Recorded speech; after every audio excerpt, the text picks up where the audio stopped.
Shots of Brown, shots of Brown, black, black. Show 'em on the track, show 'em on the track. Take a shot, take a shot, take a shot. Shots of Brown. You can take it straight or on the rock. Shots of Brown. On this platform, it goes down. Shots of Brown. They know it ain't no cap on Shots of Brown. Take a shot. Welcome back to Shots of Brown, baby. I know y'all like, Shayne, where you at? Don't do this. You had a good run all week. You've been dropping, and now for 3 days you go missing and ain't dropped nothing. Don't start that. Don't start your I'm back, though. I apologize. I need all my prayer warriors, everybody who here that rock with me for real, that got real, genuine love for me, my family, my children. I need y'all, not the ones that's just here for the tea, here for the gossip, could really care less about nobody else. I need my real prayer warriors here who got love for me, my family, and my children to please, please, please shoot a prayer up from my youngest son, Mecca. He goes in for surgery tomorrow morning, and he good, but he just got to go in for surgery for a little procedure, and then we're gonna stay overnight so he can be observed and whoop-de-whoop. But I need all my prayer warriors to shoot a prayer up for my baby, and just ask God to keep him covered, man, and all that good stuff, man. Thank you in advance to those who do. I love and appreciate you. Thank you, thank you, thank you. But if you're new here, you know what to do here. Hit that subscribe button, man.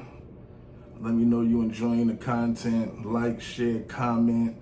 Shout out to everybody who been hyping the content up. I love and appreciate each and every single one of you. Y'all could be anywhere in the world, but y'all chose to be right here with me, Shayne Brown, on this platform. So double salute to all y'all who be tuning in. I love y'all. As I sit back and watch the analytics I done seen just from me being active for this whole week, my channel has been going crazy. But it's only because of y'all, so thank you. So today I was just in the house chilling, really just preparing. These last couple of days, really just preparing myself for, my son's procedure tomorrow. So I apologize for my absence, but I'm trying to get some things right. But for those who watched my last video where I talked about Whitney Houston and the $100 million deal, I want to break that down a little bit. I said a lot in that video, but I didn't just flat out come out and say it. Bottom line is this. It was a way of control. Getting Auntie Whitney out the way was a way of control, having power, not having to, deal with her to close deals no more. It was just a whole bunch of things. So it was money, control, power, and Pat Houston isn't the one sitting on top who called the shots, but she played a pivotal part in it. And that's why I, speak on her on this, because, you being a family member and being a loved one, can't nobody come to me and about nothing about my family, because then we on you, Mr. Postman. So, know what I'm saying? So she just, violated in a major way, but she had her hand in it. But I also wanted to say this, because, I speak on, if you watched the live that I did with my cousin Gerard Brown, we had a heated discussion where we talked about being Bobbi Brown and what it did to Auntie Whitney's brand, what it did to Uncle B's brand. It hurt Auntie Whitney way more, 10 times harder than it hurt Uncle B. But I also want y'all to pay attention to this, right? And why I say that being Bobbi Brown was bad for the Whitney Houston brand, that it should have never happened, because she should have never been seen in that light. You understand me? This is a woman who was here. She should have never been seen in that light. And I seen a lot of comments where people was like, well, we loved Me and Bobby Brown, we loved this. We thought it was a real show. We thought it was this. Yes, it was very real. It was actually the very first unscripted reality show on national television. I remember they used to have an issue with Uncle B talking to the cameras and doing different things like that, but they didn't really know. He didn't really know nothing about reality TV and didn't really care nothing about it for real. They was just being themselves. So yes, it was 100% real, which is another reason, another point proven on my end that it was too real for TV. You understand? It was just way too real for television. And at that point in time, they're in their heyday of their addiction, at the height of it.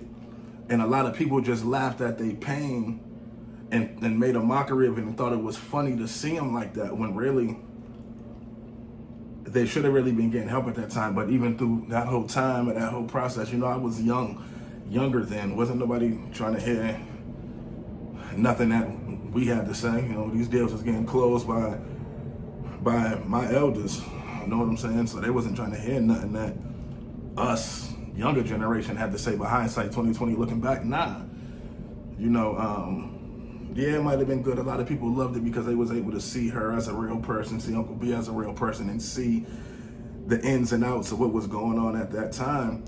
But that wasn't something that should have been televised at that time. You know what I'm saying? And I also want to pinpoint this as well, right? Because, who you wouldn't want to be broadcasted on national television at your worst either. You know what I'm saying? I wouldn't, and no one else would. You know what I'm saying? And I would, that was, at that point, that was Auntie Whitney, Uncle B at one of their worst moments. You know what I'm saying? So that should have never been done. But the crazy thing about that is I seen a comment on here, and shout out to whoever left this comment, because I totally even forgot about this. But another thing is why it's important to watch the team that surrounds you is because we had the conversation about Uncle T, how that whole deal came about. Uncle T bought the deal to Uncle B, and Auntie Whitney got involved in it. You know what I'm saying?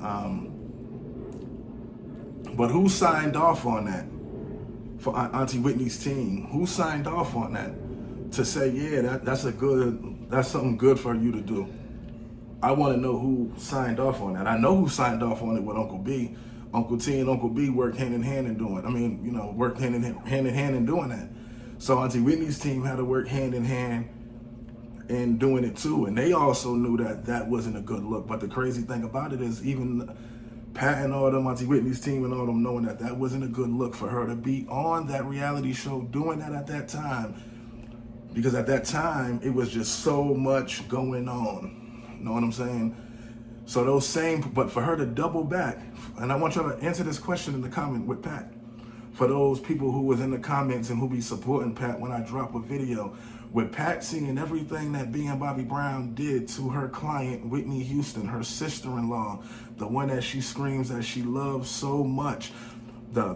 She owns 50% of this woman's Auntie Whitney's estate. She claims she loves her so much, but you've seen what that did, Bobby Brown did to her and her brand and her legacy and her career and everything that she stood for. You've seen that.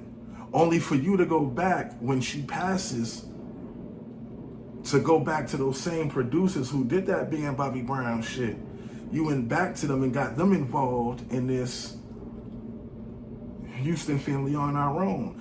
None of them, I'm not even include Uncle B in it. None of them should have done reality television at that time. Yes, Uncle B was successful with reality television. After that, he done some shows that did great and all that. But at that time, Bobby Brown shouldn't have happened. And at that time when Auntie Whitney passed, the Houstons on our own shouldn't have happened. It was two things to bring both of these people down. With Chrissy, it was really that, to bring her down and to have full control, and they was able to do that. And what my question was to those who are supporters of Pat, and even to Pat Houston, if she's watching this, or anybody who was in support of Pat, if you seen and witnessed front and center what this done to your sister-in-law, Whitney Houston, with being Bobbi Brown, why would you then go and put her daughter, Bobbi Kristina, on television months later after she passed, when you know that she wasn't even right for television at that point? Why would you make the same mistake twice if there wasn't a motive? There was a motive behind it. It was, oh, this is a money play. Oh, this is a money play, a money ploy. I also wanted to say this because I didn't really get too deep in that last video that I did talking about the 100 million, but I'm going to get real. That's just the beginning. I'm going to speak on that and so much more. But it was all a money play. All of this was to gain power, control, and greed. Auntie, they was tired of Auntie Whitney's antics, tired of going back and forth with her, tired of her making the brand, tarnishing the brand. We get her out the way, boom. Now we can do what we want to do and make it right without her interference and making it look crazy. Now we got the power. We don't have to, all these years we've been fighting her to do this, that, and the third. We don't have to fight her no more to do these things. We can do them now with just pressing a button.